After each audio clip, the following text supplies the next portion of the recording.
I'd better move on. Oh, well, I don't know. They ought to make public transport more affordable, shouldn't they, if they're that keen on everybody, you know, travelling more sustainably. My 2 kids and I came into London this week from Oxfordshire, £130 return.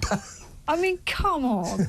You should get yourself a helicopter. That's what I'm thinking. You might as the same kind of price. Yeah. Listen, let's talk about this. As I said just before the break, politically, I think this is interesting. And it feeds into one of my bugbears. Only a couple of days ago, Jeremy Hunt, that most exciting of politicians, churned out that... I thought he'd gone. Oh, He's God, still here. Please, in the name of God, go. He kept his seat. I know he to did. I know dismay. he did. I rather liked him, though, walking down Downing Street with his dog. I liked that. However... We like the dog. Yeah, I like the dog. I don't like the owner much. But he trolled out that tedious and I think now inaccurate cliche, elections are won from the centre. Oh, I can't stand that. Well, you know, look at what's happening. It's now been revealed, as I said before the break, that more people under 30 voted Reform in this election than voted Tory.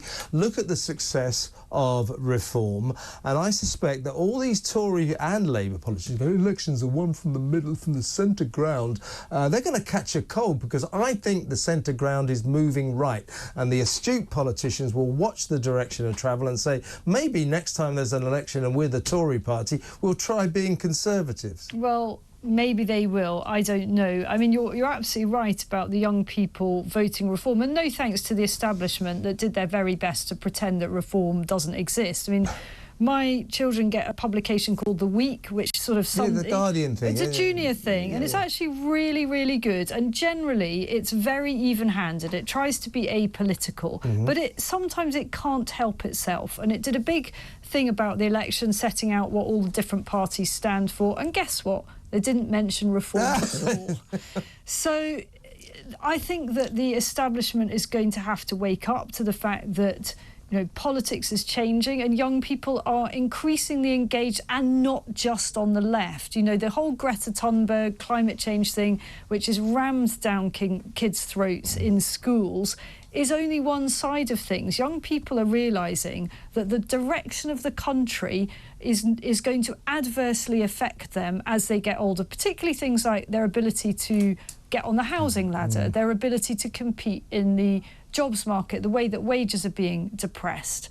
And they're getting energised about it. They see their country changing. And also, by the way, on this whole trans ideology thing, which is rammed down their throats at schools as well, and the issue of sport, which I know you're going to cover later. You know, anyone who's got children who are involved in athletics, sport, you know, the idea that my daughter should have to compete with basically a boy in girls' clothing absolutely outrages me. Absolutely, and let me tell you, really right towards the top of my list, my charts of overrated people is the new Culture Secretary, Lisa Nandy. I've never understood why, oh, she's wonderful. No, she's not, and she's letting women down. We're going to cover that in just a little while. But I'll tell you a story. You know Howard Cox, former London mayor candidate who stood for Reform in Dover, right? Now, for a couple of years, can't be a very good school. Dover Grammar attempted to educate me when I was much younger. Well, it turned out quite well, didn't it? I don't think so. Anyway, so I had a chat with Howard. I said, oh, yeah, I went to Dover Grammar. He said,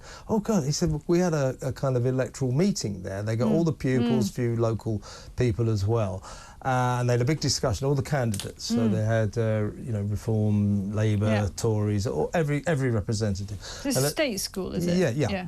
And a very good one, I should say. It's quite a sort of grand place. Anyway, at the end of the debate or the discussions, the headmaster said, "Well, boys, you know, you can't vote yet, but if you could vote, which of these candidates have persuaded? Which would you vote?" So they go, "Well, what about Conservatives?" You know, about one person put their hand up. Labour. But virtually nobody. Lib Dems? And on it went. Independent? No. And what about Mr. Cox for Reform? hundreds of kids put their hands up. Wow. You know, and we and the party saw that during the election. The party was receiving information about quite a lot of schools where they had these, what they call them, mock elections. And Reform was doing really well. And why? Because it is voicing what young people see on the streets. You know, this whole thing that I was saying before about people who weren't previously politicised seeing stuff going on that they just don't like, and they know it's not going to be in their interest, and they're fired up about it. And that is changing politics. And actually, I'm really pleased if young people are getting engaged in politics. I wasn't. I didn't know anything about politics as a teenager, or frankly, you know, my early 20s, I knew nothing about it. I didn't think it had anything to do with me. The truth is, politics affects absolutely everything. And the sooner young people get engaged in that, the better. And they might make the wrong choices, you know, we all do when we're young, but at least they're engaged. And now that the shambles around us is becoming palpable, that's what's drawing people into the political arena.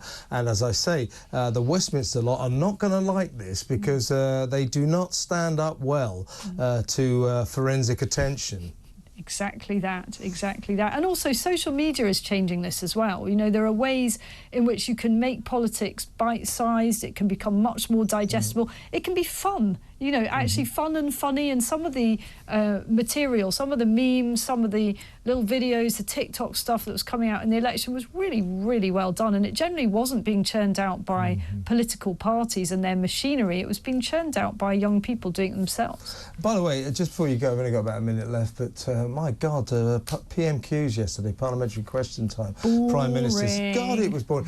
Rishi Sunak, all that's going on, the absolute shambles of the migrant crisis, are 6 questions on Ukraine. Yeah, something that they knew that they could all agree on. I don't know whether he was maybe just trying to be, you know, for the first one, trying to be a bit soft touch. I think I'd have gone the opposite way and tried to skewer him on day one. Exactly right. And, I don't think, you know, Rishi's a better talker than Keir Starmer, who isn't. My dog could do a better job of talking at the dispatch box than Keir Starmer, but Rishi's not all that good either, I don't think. I think he's been, in some ways, he's almost been better since he left. You know, he's been quite self-deprecating and quite funny, and he really is better than Keir Starmer. That much is pretty obvious, but I've several times said Keir Starmer is one of the worst and weakest public speakers that I've heard. For someone that's at his level, it's really dire. Exactly right. Isabel Oakeshott, thank you so much for a fabulous hour.